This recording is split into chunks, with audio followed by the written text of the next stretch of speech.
오늘은 사실 지난주에 개각이 있었잖아요. 네. 이게 계속 지금 뭐 얘기가 계속 네. 굴러가고 있고 지금 가장 뜨거운 부처가 통일부가 됐습니다. 사실은 뭐 대북 강경 장관의 외교부 출신 차관에 어제는 대통령이 더 이렇게 불을 좀 더 붙이신 네, 것 같은데 그동안 통일부는 대북 지원부 같은 역할을 했다. 이제는 통일부가 달라질 때다. 이거 의도가 뭐라고 보세요? 저는 사실은 그 지지율이 별로 안 받쳐줬잖아요, 계속. 그리고 또 내년 총선 하려면 어찌됐든 최대한 지지층을 결집을 시켜서 이 고비를 좀 넘어서 40%에서 50%로 가야 총선 해볼 만한데 아직 그 고비를 못 넘고 있다고 판단을 해서 최대한 반중 혐오로 한번 했고요. 그다음에 이제는 또 반북 혐오. 그리고 넘어서는 좀 전반적으로 보면 반중, 반북, 그리고 이제 친미, 친일 뭐 이런 프레임으로 총선을 치르려고 하는 총선 전략이 아닌가라는 생각이 좀 듭니다.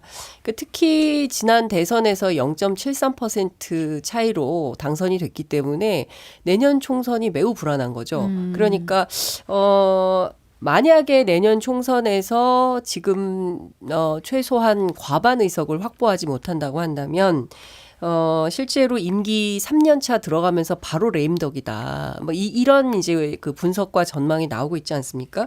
그렇기 때문에 지금도 뭘 하기가 어려운데 거기에다가 내년 총선마저도 과반 의석을 확보하지 못하면 더 어려워질 수 있겠다라는 정치적 계산 속에서 어쨌든 최대한 끌어모으자. 이제 극우 보수 진영을 최대한 태극기 모으자 해서 그런 이제 어쨌든 이런 상황으로 몰아가는 것 같은데 이제 중요한 건 이게요. 그 사실은 한 25년 전 프레임이잖아요. 그렇죠. 그러니까 사실은 97년 그때 이제 DJ를 떨어뜨리기 위해서 썼던 총풍. 다들 기억하실 텐데 총풍, 북풍 뭐 이런 안기부 과거의 안기부가 썼던 이런 색깔론으로 사실 당선인이 잘 안 됐거든요. 그 선거 전략이 유효하지 않다는 것이 이미 이제 입증이 됐는데도 왜 이런 촌스러운 전략을 쓸까? 저는 좀 안타깝게 보고 있습니다. 저는 이제 그 여당이나 아니면 용산 쪽의 얘기를 쭉 들어보면은요. 네. 이게 이제 결국에는 본질적으로는 공무원들을 향한 메시지가 요즘에 많이 나오고 있잖아요. 그러니까 그 일환이라고 좀 해석이 되더라고요. 움직여야 된다. 네. 이게 왜냐면은 사실 올해 초에도 제가 들었던 얘기가 뭐냐면은 이제 용산 쪽에서 들었던 얘기인데 산업부의 이제 국장급 중에서 이제 원전 관련된 이제 업무를 담당하는 국장급들이 문재인 정부에서 임명된 사람이 여전히 있다. 이런 거를 용산에서 불만들을 얘기하더라고요. 네. 이제 그러면서 이제 이창양 산업부 장관에 대한 비토 같은 것들도 일부 나왔었던 건데, 네네. 그래서 사실 이번에도 이 개각 명단에 올랐다가 이제 생존을 한 그런 상태인데요. 그렇죠. 네. 그러니까 이제 이런 불만들이 기본적으로 하나가 있고요. 그러니까 공무원들이 안 움직인다. 이게 첫 번째 한 가지 움직임이 있고, 그다음에 여기에 더해서 지금 정부가 잘 안 되고 있는 이유가 이제 공무원들이 안 움직이고, 그다음에 국회에서는 야당을 못 움직이고, 그다음에 거기에 더해서 공공기관을 못 움직인다. 이렇게 이런 불만들이 있거든요. 그러니까 이번에 이 전체적인 그림을 좀 같이 보시면 좋을 것 같아요. 그러니까 차관들을 이제 부처의 그 비서관 출신들을 쫙 보냈잖아요.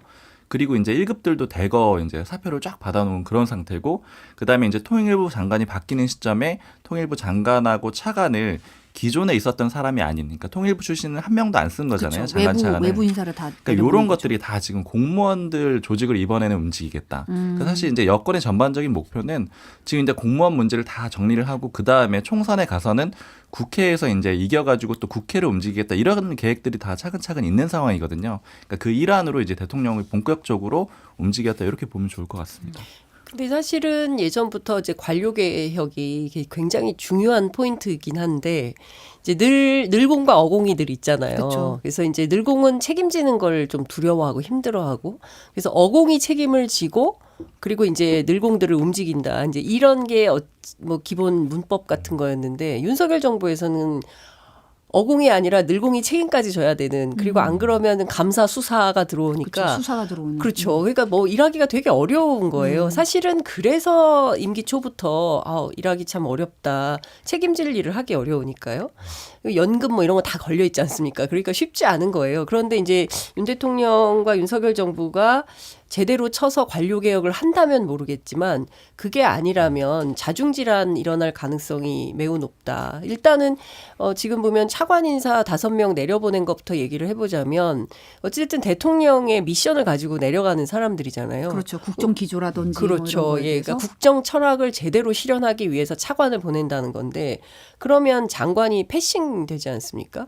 그러면 조직적으로 어떻게 되냐면 실세 차관에게 보고하고 정보 보고하고 줄을 서는 문화가 생겨요. 근데 인사권은 장관이 있잖아요. 그렇죠. 그렇죠. 그래도 그러니까 실제로 식물장관 이렇게 되는 거죠. 장관이 실세 차관한테 물어보고 결재받아서 뭐 해결해야거나 처리해야 되는 상황이 되면 조직이 자중질환이 일어나는 거죠. 그러면 부처가 붕 뜨게 되고 제가 보기에는 공직사회에 굉장히 위험한 시그널을 주고 있다. 굉장히 걱정스럽게 보고 있습니다. 저도 이제 그 문제가 좀 사실 궁금해서 차관 5명 보낸 거 이제 여권에 물어봤을 때 그러니까 말씀하신 그 부분을 얘기하더라고요. 어쨌든 공무원들을 움직이는 힘은 인사권에 모든 게 달려있기 때문에 장관이 어쨌든 인사권은 가지고 있거든요. 그래서 이제 차관이 모든 걸 가지지는 못할 텐데 다만 어쨌든 대통령의 뜻을 가지고 내려온 사람들이라서 이전보다 훨씬 힘은 강할 거다. 그런 얘기들을 하고 그래서 사실 이제 그것도 그건데 제가 얘기를 들어봤을 때 이제 해석 중에 조금 뭐 인상적이었던 게 뭐였냐면은 이번에 보면은 이제 과기, 환경, 국토, 해양 이렇게 4개 부서에 5명의 차관을 보낸 거잖아요. 그렇죠. 네. 근데 이게 이렇게 보면 좀 좋다라는 해석이 있더라고요. 뭐냐면은 후쿠시마 문제를 적극적으로 지원해라. 그러니까 그 얘기를 하는데 이게 무슨 얘기냐면 이제 과기부 같은 데에는 이제 원안위를 가지고 있거든요. 네. 그리고 이제 국토부도 역시 마찬가지 영향이 있죠. 해수부야 뭐 당연히 있고 환경부도 또 영향이 있잖아요. 그러니까 이번 인사의 첫 번째 목적 중에 하나가 이제 당연히 일반적으로 나온 이제 차관 정치라고 해서 대통령실의 기조를 잘 전달하는 면이 한 가지가 있고요. 그다음에 이제 두 번째로 얘기하는 거는 후쿠시마 문제를 적극적으로 대항해라. 이게 다 관련된 부서라는 관련된 거예요. 부서에 5명을 내려보낸 네, 이유가. 그래서 이제 그 메시지가 한 가지가 있고요. 그다음에 이제 요건 조금 다른 측면인데 국민의힘에서 이제 요번에 차관들 5명 보낸 거 가지고 걱정하는 정치인들이 많은 거예요. 그러니까 얘기를 들어보니까 왜냐면은 대표적으로 박성훈 차관 같은 경우에는 이제 전 비서관 같은 경우에는 원래 이제 총선 출마하는 게 굉장히 유력한 그렇죠. 사람이고 뜻이 네. 강한 사람이거든요. 맞아요. 근데 네. 이 사람이 총선이 얼마 안 남은 시점에 비서관이었다가 차관으로 갔다? 그럼 그 다음 행보는 뭐지라고 하면서 이제 걱정을 하는 거죠. 경쟁자들이. 왜냐하면 이 사람들, 이 5명의 차관들이 혹시 총선에 나올 사람들인가? 그러니까 이런 걱정들이 있는데 물어보니까 사실 여권에서도 비슷한 얘기가 나와요. 그러니까 사실 용산 쪽에서 들은 얘기 중에 하나가 이 사람들이 비서관일 땐 전혀 못 움직이잖아요. 그렇죠. 그러니까 정치적인 활동을 전혀 못 하는데 물론 차관도 공무원이기 때문에 어떤 뭐 지지해달라 이런 건 못 하는데 몸이 훨씬 가볍다라는 거예요. 이제 반경이 좀 넓어진다는 네, 거죠. 그래서 이제 대통령이 준 미션을 잘 처리를 하게 되면은 이 사람들은 이제 총선에서 길이 열릴 수 있다. 그러니까 이런 얘기들이 있어서 요거는 지금 경쟁자들도 좀 긴장하고 그다음에 이 사람들도 굉장히 큰 미션을 받고 내려간 거기 때문에 이제 그런 의미도 같이 있습니다. 이 차관 얘기 나온 김에 네. 사실 국토교통부 관련 경력이 전무한 대통령실 인사가 사실 제1차관에 내정된 거잖아요. 네. 근데 어떻게 보면 지금 뭐 상반기 끝나고 하반기에 뭐 지금 내일도 뭐 하반기 경제동향 발표도 있지만 여러 가지 민감한 사안이 상당히 많거든요. 지금 국토부가. 그렇죠. 이게 좀 우려가 있더라고요. 제가 전직 국토부 장관 취재를 해봤어요. 그랬더니 그 백원국 차관 있잖아요. 네네. 이분이 사실은 2차관이 아니라 1차관으로 갔어야 됐다라는 얘기를 하고 있습니다. 그러니까 주로 진보 보수 정권 할 것 없이 굉장히 실력으로 인정받는 엘리트 관료더라고요.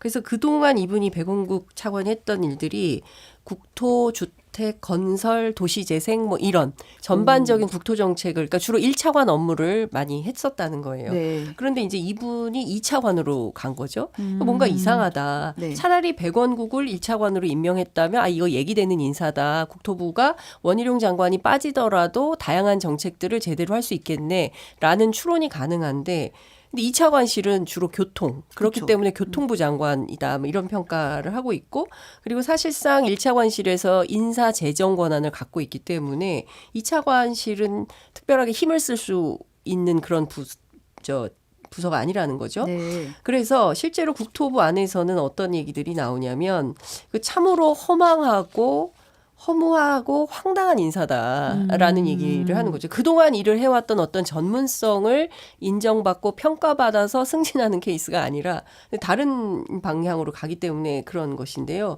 무엇보다 1차관으로 임명된 김호진 대통령실 관리비서관이 국토부와 관련돼서 역할이 별로 없는 거예요. 잘 아시는 것처럼 이미 언론에도 많이 나왔지만 대통령실 용산 이전 관련된 업무를 집중적으로 했던 이런 이력이 전부이고 네.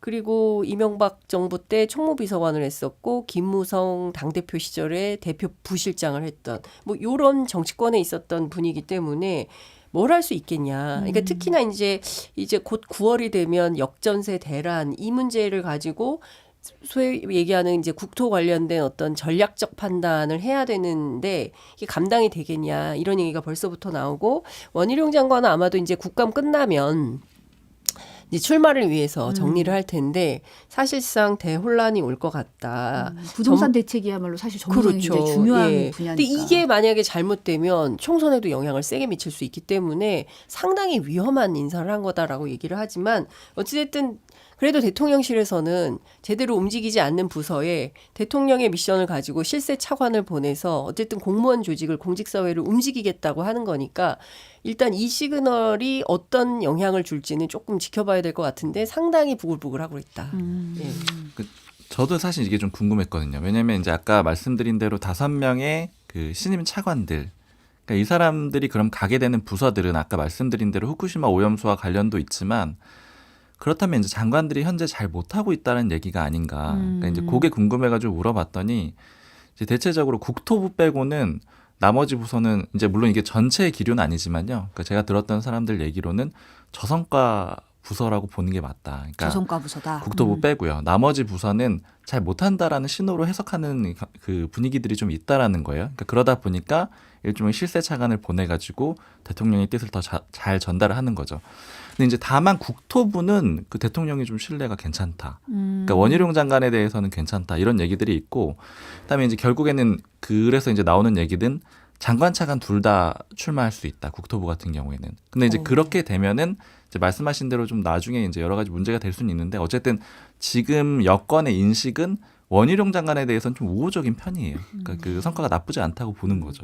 중요한 거는 사실 윤석열 대통령 취임 초에 스타 장관 얘기를 했었어요. 네. 맞아. 이렇게 기억을 하실 것 같은데. 되짚어 보면 그렇죠. 예, 스타 장관이 많이 나왔으면 좋겠다. 뭐 이런 얘기를 했었거든요. 사실상 책임 장관 중심의 내각 구성을 하겠다. 근데 딱 1년 남짓 되자마자 바로 실세 차관 시스템으로 바꾼 거거든요. 장관 네. 무력화 뭐 이렇게 되는 건데 네. 버티다 보면 정권 바뀔 거다 이렇게 생각하는 복지부동 공무원은 다 국회로 가라.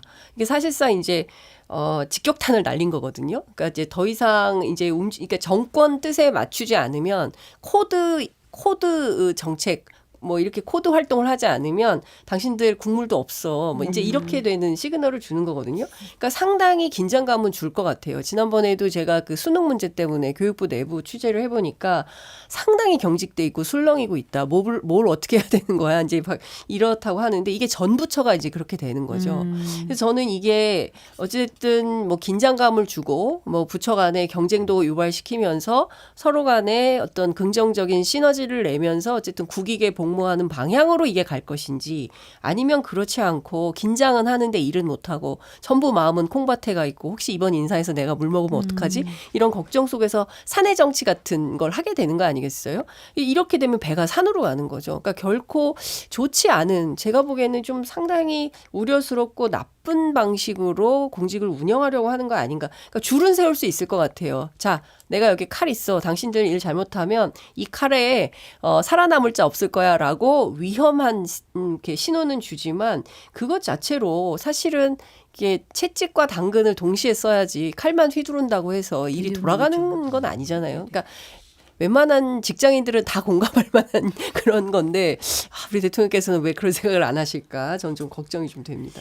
검사하셨으니까 그래서 그런가? 받아들이는 기업에서 이제 일하던 사람이랑은 좀 느낌이 다르지 않을까. 검찰은 이렇게 운영합니까? 이런 생각이 좀 살짝 들기도 하고. 네. 네. 저도 그게 좀 이번에 이제 뭐 나에게 충성하지 말고 헌법 정신에 충성하라 이런 말도 하고. 뭐 그러니까 내정자들한테 그런 말 했다고요. 네, 아까 그러니까 처음에 말씀드린 대로 지금 공무원 전체적으로 공무원 사회를 향해서 여러 가지 메시지들을 내고 있잖아요. 네. 그리고 아까 이제 통일부도 예를 들면 공무원 그 자체 출신이 아니라 아까 말씀드린 대로 외부 인사들 다 넣고요. 근데 이제 이게 왜 지금 하느냐 아니면 이제 왜 이렇게 하느냐 이렇게 좀 물어보니까 뭐 여권 인사가 하는 얘기는 이제 이게 원래는 자기들이 봤을 때는 정권 초기에 했어야 되는 일인데, 그러니까 출범하자마자 바로 이제 공무원들 잡아야 되고, 그 다음에 뭐 고위직들은 다 사표를 받던가 아니면 이제 교체도 하고, 그러니까 맞는 인사들로 다 바꾸는 작업을 했어야 되는데 오히려 늦었다라는 거고요. 그 다음에 이제 지금 보면은 윤 대통령이 해외 그 일정 같은 거 뭐 순방을 비롯해서 뭐 방미하거나 이런 일정들을 거치고 나서 자신감이 생겼다는 거예요. 그러니까 그러다 보니까 통일, 외교, 요 안보 요런 분야에 지금 집중적으로 인사가 좀 집중이 돼 있거든요. 그러니까 그쵸? 외부 네, 인사들이. 맞아요. 그러니까 자신감을 얻은 게 한 측면이 있다라는 거고. 그래서 이제 이 차관들 보낸 것들도 지금 이제 이 부분은 직접 하진 않지만 점차 넓어질 수 있다라는 거죠. 그러니까 대통령이 이제 직접적으로 자신감이 생기게 되면 이제 관여하는 범위가 커질 거다. 이런 측면이 한 가지가 있습니다. 그리고 또 이제 두 번째로 그 또 하나 나오는 얘기들이 뭐냐면은 이제 요거는 일부의 평가들이긴 한데 이 장전 그 인수위 때 비서실장이 인사를 상당히 많이 했단 말이에요. 네. 그러니까 요 내부를 향한 메시지다 이런 것도 좀 해석들이 있어요. 좀 직접 복잡한데, 챙기겠다. 네, 요건 이제 권력 이동을 좀 봐야 돼서 좀 복잡한데 지금 이 장제원 의원이 뭐 이제 불출마 아니다라고 얘기를 하고 뭐 여러 가지 과정들이 있잖아요. 강하게 얘기했죠. 네. 그러니까 이제 총선의 키를 누가 쥐고 있느냐에 대해서 관심들이 많을 텐데 지금 장제원 의원은 좀 멀어졌다. 그러니까 이런 해석들이 많이 있거든요. 그러니까 이거랑 좀 연결해서 해석을 해보면은 그 대통령실에 있는 주요 뭐 정무 라인이라던가 아니면은 이제 일부 공무원, 그러니까 그것도 이제 정무직 공무원들일 텐데 여기가 이제 장제원 전 비서실장의 영향력 하에 있는 사람들이 많은데 이런 거든 아니면 이제 김대기 비서실장이 지금 좀 키를 쥐고 있다라고 하는데 이런 거든 다 이제 좀 개파색 내지는 그러니까 어느 쪽 라인 같은 게 필요가 없다. 그러니까 이런 메시지로도 좀 해석하는 사람들이 있어요. 그러니까 안을 좀 정리하는 그런 의미가 있다라는 겁니다. 공무원도 하지만 이쪽 내부에 대해서도 대통령실도. 뭔가 네. 얘기를 하고 있는 근데 거다. 이제 제가 취재한 바로는 대통령실이 헤게모니 싸움이 치열하다. 권력 투쟁. 예, 그러니까 내부에 뭐 막 다양한 헤게모니 싸움이 있다. 근데 그것은 과거 정부도 다 마찬가지였습니다. 그렇죠. 네. 예, 누가 키를 질 것인가를 가지고 이제 뭐 지금 이제 총선 앞두고 공천이 달려 있는데 공천도 엄청 걸려- 어마어마한 게 그렇죠. 달려 있잖아요. 예. 그러니까요. 국회의원 한다고 뭐가 그렇게 좋을지 모르겠는데 여하튼 저는 이제 그런 근데 중요한 포인트는 이런 것 같아요. 그 어쨌든 윤석열 정부가 뭐 세 가지 대표 개혁 이슈를 꼽았잖아요. 뭐 교육 개혁, 그다음에 노동 개혁, 그다음에 연금 개혁. 이 세 가지를 하겠다고 하고 그다음에 이제 이 세 가지를 위해서 사실은 관료 개혁도 하는 거 아닙니까? 근데 외교로 자신감을 얻었다고는 하지만 그것은 또 양날의 평가가 있는 것이고요. 그거는 또 나중에 그러니까 보면 그 대통령 지지도를 이제 조사를 해보면 여론조사상 지표가 외교에 대해서는 긍부정 요인이 동시에 나오거든요. 그렇기 때문에 제가 보면 전반적으로는 개혁의 동력을 관료에서도 만들고 그리고 이제 대통령실 안에서도 만들겠다. 그런데 나오는 정책들은 국민적 지지를 받지 못하는 것들이 많아요. 그러니까 예컨대 만 5세 논란도 그랬죠. 노동시간 69시간 문제 때문에 난리도 아니었죠. 최근에 수능과 관련해서 난도 문제, 뭐 물론 대통령실에서는 그런 언급을 한 바 없다라고 주장을 하지만 여하튼 뭐 킬러 문항을 배제한다거나 그다음에 사교육 관련된 뭐 학원들, 일타 강사들 세무조사로 때려잡는다거나 이런 것들이 국민들이 바라는 진정성 있는 개혁과 닮아 있는 것이냐에 대해서는 국민적 평가가 별도로 존재하는 것입니다. 그러니까 막 이것저것 중첩돼서 착종시켜서 막 이렇게 밀고 나가긴 하는데 그래서 국민들에게 편안한 국민들의 삶을 좀 더 낫게 해주는 방향으로 이 정책이 규결되는 것인가에 대해서는 계속 논쟁의 지점들이 있는 것이죠. 그래서 좀 제가 보기에는 정신없이 뭘 많이 하고 있기는 한데 그것의 귀착점은 어디일까 주목해서 보고 있습니다. 앞에서 잠깐 얘기했었는데 그 박민식 장관이 가짜 독립유공자는 결코 용납할 수 없다 얘기하면서 이 공적 재검토 대상이 아마 손혜원 전 의원의 부친이라든지 고 김원웅 강북회장의 부모가 네. 대상이 될 것이다 이런 맞아요. 얘기 나오는데 결과적으로는 이게 이제 야권 성향 인사들만 특정해서 이제 배제하려는 거 아니냐 이런 얘기가 나오고 있거든요. 어떻게 보세요? 그래서 제가 보기에는 근데 사실은 그러니까 앞서도 제가 색깔론 말씀을 드렸지만 사실 독립운동의 역사는 그 항일운동의 역사잖아요. 그렇죠. 이제 항일 이후에 우리가 좌우 대립이 있었고 그리고 이제 냉전 겪다가 그 다음에 이제 한국전쟁 이후에 이제 좌우 대립이 더 극단적으로 나타나고 어쨌든 이제 남북이 갈리고 그 채로 지금 70년을 해결하지 못한 채 이 전쟁을 끝내지 못한 채 살고 있는 거 아닙니까? 그래서 우리는 늘 평화 통일이라는 것이 지상 과제 헌법 정신에도 나와 있고요. 그리고 이제 통일부 장관의 역할도 정부 조직법에 규정이 돼 있어요. 그쵸, 규정이 딱 돼 평화 있죠. 통일에 복무하도록. 근데 그게 아닌 방향으로 가고 있는 거거든요. 근데 제가 윤석열 정부에 상당히 아쉬운 것은 어떤 것을 결정할 때 이제 국민적 합의, 시민적 논의, 그러니까 총론, 수의 이런 과정 없이 결정하고 밀어붙여 좋아 빠르게 가 막 이렇게 하는 거거든요. 그러니까 국민들 입장에서 보기에는 우리가 그동안 알고 왔고 배워왔고 이 방향으로 가야 돼라고 생각했던 어떤 기본적인 방침들이 계속 흔들린다는 느낌을 받습니다. 근데 이 이슈도 좀 그럴 수도 있을 것 같고 저는 정치적 목적도 있을 것 같아요. 뭐 손혜원 의원의 부친 같은 경우에는 뭐 6번인가 계속 그 추설을 했는데 안 됐던 방향이었다가 문재인 정부 때 돼서 이거 뭐 정치적으로 해주는 거 아니냐 이런 논란이 있기 때문에 또 이번에 다시 또 그 반대로 결정을 하는 것 같기도 하고 해서 정치적 논란은 좀 있어 보입니다. 요것도 사실 이제 박민식 장관 같은 경우에는 그냥 윤 대통령의 최측근이라고 보면 되잖아요. 그러니까 원래 최측근이죠. 그렇죠. 검사를 그만둘 때도 윤 대통령이 찾아왔었다고 하더라고요. 물론 그 전부터 인연이 깊진 않았는데 박민식 장관이 그만둘 때 찾아와서 만나고. 그래서 이제 어쨌든 지금 나오는 메시지들은 아까 이제 통일부 내지는 북한 관련된 그런 메시지하고 연결해서 그러니까 이런 이 맥락이 보온 있다. 라인에서도 비슷한 그 태도를 취한다라고 보면 되는데요. 근데 다만 좀 이제 약간 의아한 게 윤석열 대통령이 이제 최근 행보들을 보면은 굉장히 이제 보수적이다, 뭐 네. 극우적이다 일부에서 이렇게 비판을 하기도 하잖아요. 그러니까 왜냐하면 일부 인사, 뭐 인재개발원장 같은 경우에 그렇기도 하고요. 근데 이제 제가 생각해봐도 예전에 얘기들을 들어봤을 때 이렇게 완전히 보수적인 인물인가 이게 좀 헷갈리는 면이 있는 게 예전에 그렇죠. 예전에 보면 검사 시절에는 기조가 달랐잖아요, 사실. 네. 그리고 노무현 전 대통령 굉장히 좋아한다라는 건 또 잘 알려져 있는 사실이고 네.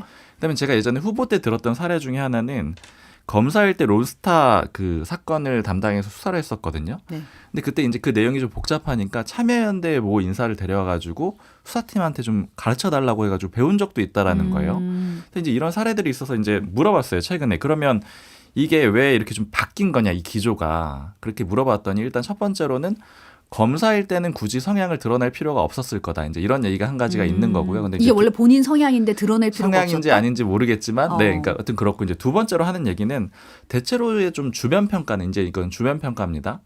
다 좀 실용주의자에 가깝다는 거예요. 그러니까 이제 이거 필요할 때는 이거 하고 저거 필요할 때는 저거 하는 사람이지 하나에다 막혀 있지 않다라고 하는데 이제 하는 얘기가 요번에 이제 그 보험 관련해서도 조봉암 선생 얘기를 하더라고요. 네. 그러니까 조봉암 선생도 같이 이제 서훈 추진하는 거는 이거는 뉴라이트 쪽에서는 또 반대하는 내용이라고 하더라고요. 그러니까 저는 그 세세한 내용은 몰랐는데 뉴라이트 쪽에서는 또 조봉암 선생에 대해서 굉장히 비판적이라는 겁니다. 그러니까 이게 완전히 하나의 입장이라고 좀 단정짓긴 좀 어렵다는 게 좀 여권 내부 시각인 것 같아요.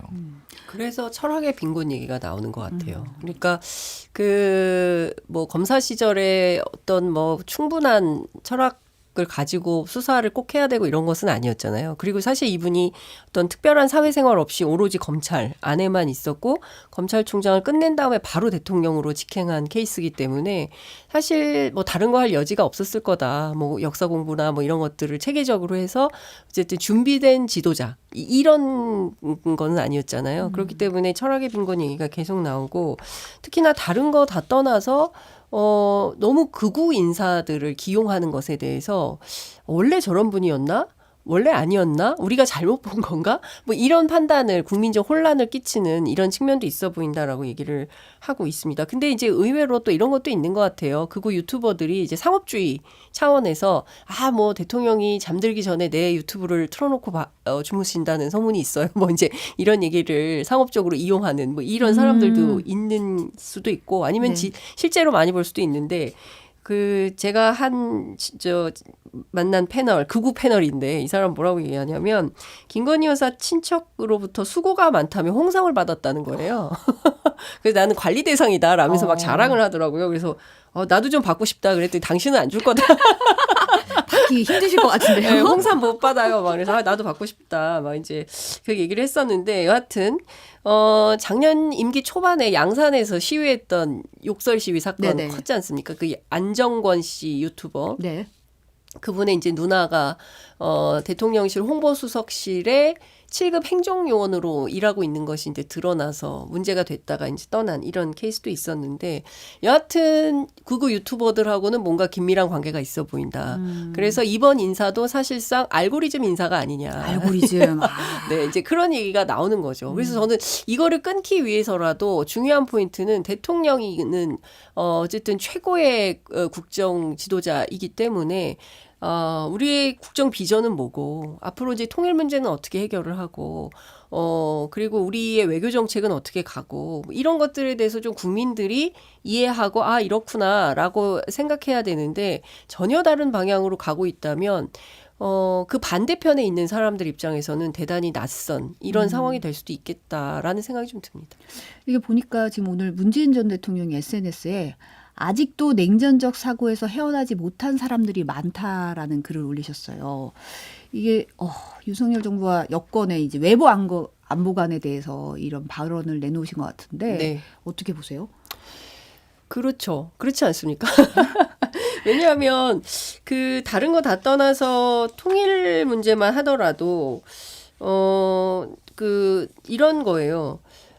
앞으로 이제 북한이 뭐 핵실험도 할 거고 북한은 북한대로 자기 스텝을 밟아 나갈 텐데 그때마다 윤석열 정부 탓을 할 가능성이 높다. 그래서 어떤 사람은 그러니까 남북 관계 전문가 이런 얘기 하더라고요. 북한은 윤석열 대통령으로부터 까방권을 얻었다.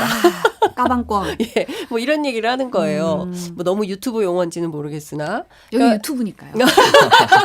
저 MBC 라디오 아닙니까? 함께 하시는 분입니다. 저는 네. MBC 라디오인 줄 알고 유튜브니까요. 네. 이런 거죠. 그러니까 계속적인 도발을 할 텐데 그럴 때 이제 계속 윤석열 대통령 탓을 하는 거죠. 그리고 저 나라는 이제 통일부도 사실상 없어지는 거야. 앞으로 바뀌지 않겠냐. 뭐 북한 인권부 내지는 뭐 대북 적대부 막 이렇게 바뀌는 거 댓글에 아니냐. 그거 봤어요. 통일 저지부다. 뭐 이런 얘기도 봤어요. 댓글에서. 뭐 어디 야당에서는 통일 해체부 막 이제 이런 얘기도 하고 그랬는데, 그러니까 어찌됐든 그 이런 방향으로 가면 자기네들도 통전부 해체하고 적대적 관계로 가고 이 당장 뭐 현정은 그 현대그룹 회장 그 방북 오지 말라고 신청에 했죠. 대해서 예. 오지 말라고 하는데 이거를 외무성에서 발표를 했어요. 그러니까 무슨 얘기냐면 그동안 이제 대남 관련 부서에서 하던 역할들을 외무성으로 그 돌렸다는 것은 앞으로 너희들하고 우리 그 상관하지 않겠어. 그러니까 다른 외국의 나라들하고 똑같이 한국 중국 어디지? 북한에 올 거면 비자 받고 와. 뭐 이런 태도를 취하는 거거든요. 한국이 우리를 이제 특수관계인으로 보지 그렇죠. 않고 그렇습니다. 이제 하나의 그냥 예. 일반 국가로 그렇습니다. 상대한다면 예, 우리도 예. 똑같이 그렇게 상대하겠어. 그렇죠. 우리 인도주의적 관점 이런 거 없어. 없어. 뭐 이런 예. 메시지라는 그렇죠. 거죠. 외무성 교류 발표 협력도 자체가. 없어. 뭐 이제 이런 방식으로 가는 거죠. 그러니까 앞으로 정세는 더 나빠질 걸로 보여요. 그러니까 최소한 북미 간에 그러니까 미국의 태도가 바뀌어서 미국이 북한하고 접촉하거나 뭐 이런 방향으로 외교 관계가 바뀌지 않으면 상당히 어려운 남북 관계가 될 거다. 그리고 저는 이 과정에서 혹여 발생할지 모르는 국지전의 문제들, 이런 위험들을 어떻게 하려고 하는지 정말 걱정이 됩니다. 저는 사실은 입사하고 나서 한동안은 북한과의 관계가 굉장히 북측과 좋았기 때문에 네. 금강산도 가고 저는 네. 현정호 회장이랑 개성 시범관광도 같이 가서 저도 그때 갔었는데. 저 선축교 선축교. 키 이거 남은 거 막 그러니까요. 찍어갖고 예, 왔거든요. 맞아요. 2580 할 때 예, 있을 때 예. 가가지고. 그때 2580. 네. 그때 우리 같이 갔었나요? 그러네요. 2005년 9월. 맞아요. 예, 예, 맞아요. 그래요, 그때 가서 맞아요. 그래요. 막 폭포도 다 그래요, 보고 맞아요. 거기서 폭포도 이제 막 보고. 거기 음식도 먹고 막 이러면서 그렇습니다. 얘기도 하고 이럴 예. 때만 해도 그때 괜찮았죠. 저랑 같이 갔던 영상 기자가 북한을 하도 많이 가서 거기 있는 안내원 동지랑 인사를 하는데 저는 온우인 줄 알았어요. 너무 네. 반갑게 인사를 하시는 맞아요. 거예요. 네. 그럴 정도로 사실 많이 오갔는데 그 이후에 들어온 통일부 기자들은 저는 통일부 기자지만 북한을 가본 적이 없어요라는 얘기를 하는 거예요. 맞아요. 선배 이런 얘기를 하는데 네. 이렇게 무드가 바뀔 수 있구나라는 네. 생각도 들고 생각해보면 문재인 대통령 그 취임할 때 타임즈에 니고시에이터라고 나왔잖아요. 맞아요. 김정은 예, 트럼프의 이런 지점에서 타협 이렇게 예. 중간에 어떻게 다리를 놓을 건가에 대해서 국제적으로 봤었는데 우리의 역할이 뭐 어떻게 되는 거지라는 생각이 좀 들긴 하더라고요. 그러니까 저는 제일 걱정스러운 게 이런 겁니다. 그동안 이제 그 한반도 이 지역의 평화와 안정을 위한 주도권이 늘 우리에게 없었어요. 그러니까 강대국들에게 끌려다니는 외교를 했습니다. 미국 눈치 보고 중국 눈치 보고 일본 눈치 보며 이렇게 했었는데 그게 아니라 우리의 문제는 우리가 스스로 한다. 그래서 한반도 운전자론에 입각해서 그러니까 우리가 운전하는 차에 미국도 태우고 중국도 태우고 일본도 태우고 북한도 태우고 러시아도 태워서 주변의 안정적인 질서를 마련하겠다라는 거였는데 이게 완전히 바뀌고 있거든요. 이렇게 되면 미국에게 끌려다니고 일본에게 끌려다니게 되고 또 북한과 러시아 중국에게 뭐 공격당하게 된 상황이 벌어질 수도 있습니다. 저는 이렇게 되면 뭐 단순히 우리가 이제 북한을 뭐 가구 말고의 문제가 아니라 이 지역의 평화 질서가 깨진다는 것이 가장 큰 문제라는 생각이 좀 드는 겁니다. 그 정세현 전 통일부 장관 같은 경우에는 박정희 정권 때도 이러진 않았다. 박정희 정권 때 그때 국토통일원을 만들면서 69년도에 통일원을 만들면서 평화통일의 원칙. 그러니까 그 전에는 이제 이승만 정권 때는 사실상 뭐 북진통일, 승공통일 막 이런 그렇죠. 거였잖아요. 근데 그게 다시 간다면 우리 역사가 최소한 53년 전으로 돌아가는 건데 그게 옳으냐. 그리고 또 저는 이런 생각도 좀 듭니다. 그러니까 북한에 대해서 또 중국에 대해서 우리 국민들이 가지고 있는 양가적 감정이 있는 것 같아요. 네. 그렇죠. 네. 좀 싫잖아요. 그리고 마음에 안 들고 우리랑 잘 안 맞아요. 제가 중국 살다 왔잖아요. 좀 힘들어요. 그러니까 우리 같은 사람들이 가서 살기 힘들어요. 왜냐하면 체제가 많이 다르기 때문에 도무지 이해할 수 없는 일이 마구 벌어져요. 학교에서도 뭐 동네에서도 시장에서도 뭐 아파트 안에서도 막 그런 일들이 벌어지거든요. 잘 안 맞아요. 그러나 시장의 관점에서 보면 북한도 중국도 우리에게는 필요한 이런 대목이 있는 거예요. 그렇죠. 그렇기 때문에 이 두 가지 문제를 우리가 어떻게 풀 거냐, 외교와 경제 두 가지 문제를 지혜롭게 풀어야 되는 측면이 있습니다. 근데 그 문제에서 둘 다 놓치고 있는 것은 아닌가라는 안타까운 마음이 좀 들기도 하죠. 네. 이제 좀 또 국내 정치 문제로 잠깐 들어오면 아니 중앙일보의 사진 보도가 좀 재밌다고 보기는 그렇지만 네. 과거 친박계 자장이었던 그 최경환 전 경제부총리가 이준석 전 대표를 만났더라고요.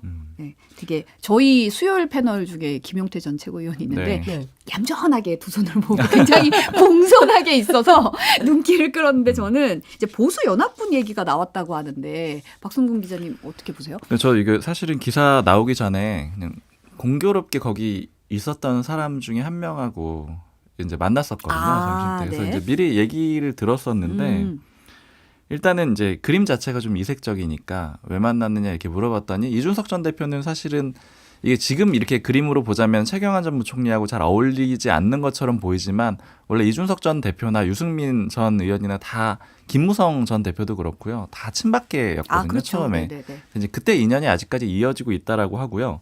그다음에 이제 만나서 어떤 얘기들 했냐 이렇게 들어봤었는데 나왔던 얘기들 중에 하나는 지금 이제 위기감 같은 것들이 좀 있다라는 거예요. 이제 뭐 워딩으로 말씀드리긴 좀 그렇고 왜냐하면 이 친윤 쪽이 다 좀 공천이 되지 않을까 이런 걱정들을 하고 있는 거잖아요. 이제 그런 그림으로 보자면 나머지들 그러니까 친 이준석계 뭐 이준석계라든가 아니면 기존의 친박계라든가 다 소수 그룹이거든요.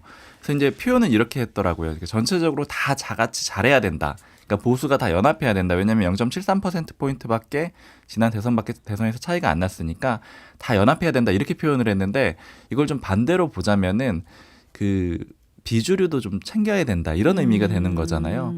그래서 이제 제가 들었던 얘기는 이게 이제 친윤 외에도 나머지 그룹들도 좀 힘을 모아야 된다, 뭉쳐야 된다 이런 얘기들이 안에서 나왔다라는 얘기를 들었고요. 근데 반면에 그러면서도 또 걱정이 있는 게 이 친윤 주류에서는 이 사람들 뭉치면 절대 안 준다 이런 얘기들이 또 있대요. 그러니까 이제 개별적으로 하면 어려운 지역구 나가는 경우에는 또 줄 수도 있다라는 얘기들이 있거든요. 이 좀 어려운 지역구 나가니까 좀 나눠줄게 하면서 좀 나누는데 그러니까 사실 여러 가지 시나리오가 있어서 지금은 아직 단정적으로 말할 수 없지만 총선이 다가오는데 이 가장 큰 지표로 볼 수 있는 게 대통령 지지율이잖아요. 근데 네. 만약에 대통령 지지율이 낮아진다. 지금보다 더 떨어져서 수도권 너무 힘들어진다. 이럴 때 나오는 두 가지 카드가 거론되는 얘기들입니다. 첫 번째가 장제원 의원 불출마 카드인 거고요. 그렇게 하면 이제 그 측근 내지는 핵심 그룹들을 이 과감하게 뭐 배제한다거나 혹은 어려운데 보낼 때 명분이 살기 때문에 그리고 국민들 보기에 메시지가 좋다. 이게 첫 번째 카드로 쓰이고 있고 얘기가 되고 있고 두 번째가 바로 이준석계 공천 준다 이거거든요. 그러니까 네. 어려워지면은. 네. 그러니까 사실 이제 그런 얘기들이 있기 때문에 지지율이 앞으로 이제 이 공천과 좀 영향이 있는데 그런데 어쨌든 이게 뭉치면 뭉쳤네? 그래 알아서 잘해봐 이러고 안 줄 수 있다는 거잖아요. 더 힘들어질 수 있다는 얘기들도 있어서 부담들을 갖고 있고 그다음에 이제 차경환 전 부총리도 이제 제가 전해 들은 얘기는 거기서 이제 우병우 전 수석이나 이제 다른 인물들 있잖아요. 유영하 변호사라든가 너무 같이 묶이는 건 좀 부담스러워 하더라 이런 얘기도 전해지고 있습니다. 거기랑 같이 묶이기는 조금 좀 선을 긋고 싶고 네. 그렇다고 이렇게 했다가는 더 힘들어질 수 있고 굉장히 복잡하네요. 제가 세상이. 이준석 측 이제 취재를 한 내용에 따르면 다양한 기획을 준비 중에 있어요. 카드가 여러 개가. 그렇죠. 그러니까 비단 자신의 공천 문제뿐만 아니라 이게 맞냐 보수 정당이 이렇게 가는 게 맞냐에 대한 근본적인 고민이 있고 어찌됐든 내년 총선에서 살아 돌아오는 게 중요한데 그러려면 어떤 전략과 전술을 쓸 거냐. 톰과 제리에서 톰은 되지 않겠다.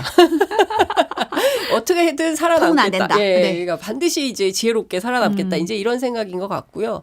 그런데 이제 그게 그 인터뷰도 그 이준석 대표 혼자 하는 게 아니라 요새 그 흐름을 보면 자꾸 누구랑 같이 만나요. 네, 송영길 대표하고 처음에 이제 그 더 라이브에서 했죠. 네.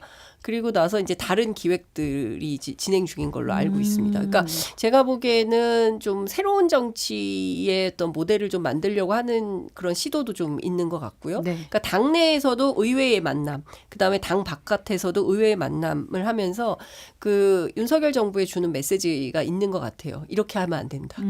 방향을 바꾸셔야 합니다. 니마 그 길을 가지 마오. 그렇습니다. 니마 그 길은 아니옵니다. 네, 이런 이제 메시지를 좀 주는 것 같고요. 그리고 본인 공천 문제와 관련해서는 꼭 그 노원병이죠. 네. 네, 노원병을 고집할 이유도 없다. 그러나 거기가 반드시 아니어야 되는 것도 아니다. 이제 이렇게 애매모호한 전략을 좀 펴고 있는데 큰 틀에서 보면 어쨌든 제가 보기에는 본인이 살아 돌아오는 방식으로 기여하는 쪽으로 몰아가는 것 같습니다. 예. 심은정님이 복고풍은 패션에서만 보고 싶다. 정치에선 복고풍 보고 맞아요. 싶지 않다. 예, 좀 세련되게 앞으로 나가야 되는데 다소 좀 촌스럽죠. 예. 네. 지금 야당 얘기 잠깐 해보면 지금 단식도 이어오고 지금 7월이 사실 임시국회가 지금 첫 주 건너뛰고 한 열흘간 네, 지금 맞아요. 뭐 한 7월 10일부터 10개월간 이어져다가 지금 잠깐 쉬는 거잖아요. 어떻게 보면 지금 7월은 장애투쟁 기간으로 정했다고 하는데 뭐 일각에서는 뭐 단식 농성 답이 아니다. 여론전만 부각된다. 뭐 이런 얘기도 나오더라고요. 지금 시점에서 야당의 역할 어떻게 보시나요? 우선 그 7월은 국회가 없어요. 그러니까 그 일하는 국회에 따라서 그 지난번 원내대표 협상 때 2, 4, 6, 8 뭐 이렇게 가는 거고 9월 정기국회.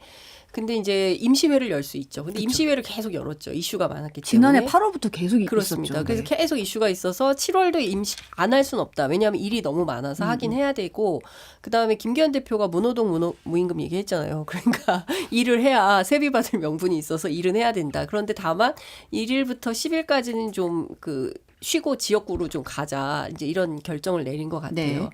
근데 사실 민주당 입장에서는 선택의 여지가 별로 없어 보이는 측면도 있습니다. 예컨대 입법부로서 또 다수 의석을 차지하고 있는 야당 입장에서 이제 법안을 계속 내고 통과시키면 대통령이 또 제의 요구권, 거부권을 행사하고 이게 지금 계속 마일리지가 쌓이고 있는 상황이거든요. 네. 그리고 특히 다른 문제는 다 떠나서 후쿠시마 오염수 문제는 비단 이웃나라인 우리 문제뿐만 아니라 전 세계에 어쨌든 인류 역사상 그렇죠. 처음 있는 일을 일본 정부가 하는 거잖아요. 어찌 보면 대단히 이기적인 결정을 한 거거든요. 일본이 이렇게 하는데 여러분 어떻게 생각하세요라고 국제사회에 묻지 않았잖아요. 그러니까 일방적으로 결정하고 우리는 방류를 할 거야. 왜 이게 제일 싸니까. 이제 이런 거잖아요. 이런 태도에 대해서 사실은 중국도 홍콩도 대만도 호주도 도서국가 태평양 도서국가 연합 나라들도 이렇게 다 반대를 하고 있는데 문재인 정부도 그랬습니다. 2021년에 분명하게 오염수 방류는 안 된다라는 입장을 밝혔었어요. 네. 그런데 이제 윤석열 정부 들어서면서 뭐 처리수로 바뀌고 그러면서 뭐 할 수도 있는 거 아니야? 근데 당장 내일 그 IAEA 사무총장이 기시다를 만나서 보고를 한다는 거 아닙니까? 그러면 이제 임박한 건데 그럼 이랬을 때 우리가 닥칠 인류의 재앙과 관련해서 어떤 논의가 있냐? 뭐 이러저러한 정보들은 나오고 안전하다 아니다 막 이제 갑론을박들이 있는 거 아니겠습니까? 근데 그 상황에서 갈피를 못 잡고 있는 문제가 있으니까 일단은 장외 투쟁을 할 수밖에 없는 이런 처지에 놓이는 거죠.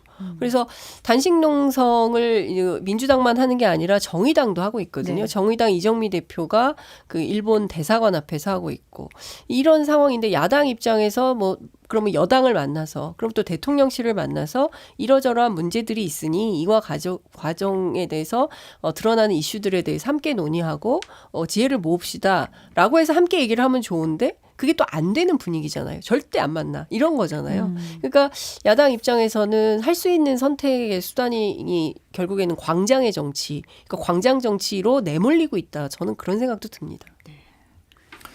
네, 좀 그 비명계 쪽에서 이제 하는 얘기들은 결국에 이제 진짜 말씀하신 대로 사실은 야당이 선택지가 없는 거는 원래 좀 많이 하는 얘기들이고 네. 특히 야당 대표도 원래 할 게 별로 없다 이런 얘기들을 많이 하거든요. 그러니까 그러다 보니까 특히 이제 옛날 표현으로는 영수회담, 그러니까 대통령이랑 야당 대표가 만나는 그게 제일 중요한 할 수 있는 업무 중에 하나인데 그것도 사실 이제 완전히 막혀 있는 상태고요. 그러니까 결국 이제 외곽으로 좀 빠지게 되는데 그러니까 이런 상황들 자체가 조금 그러니까 이재명 대표의 그립이 점차 빠지는 상황이다. 그러니까 이렇게들 평가를 하더라고요. 왜냐면은 예를 들어 당내에서 굉장히 힘이 강하고 이 힘이 유지가 돼서 공천까지 유지가 된다라고 하면은 그러면은 사실은 이제 오히려 강경 지지층이라든가 그 반대로 나아갈 수 있거든요. 힘이 네. 있으면 오히려 외곽으로 그러니까 그 장애 투쟁의 의미가 아니고 외부 인사들 그러니까 당내에서 소외된 사람이라든가 혹은 중도 쪽으로 갈 수가 있는데 그 힘이 강하지 않다 보니까 오히려 이제 집회 같은 것들을 통해서 오히려 내부를 결속하는 그런 그림을 계속 그리려고 하는 것 같다. 이게 좀 비명계들의 평가고요. 그래서 이제 아무래도 공천에 대해서 다들 예측을 좀 하는 것들이 나오는 얘기들이 그러니까 결국 좀 받아주는 식으로 그러니까 여러 계파들의 그 요구를 수용하는 방식으로 이 공천도 이어질 것 같다. 그러니까 이제 장애 집회 가지고 좀 여기까지 연결해서 보는 그런 시각들도 있습니다. 네, 오늘은 여기까지 듣겠습니다. 두 분 오늘 감사합니다. 네, 감사합니다. 고맙습니다. 감사합니다.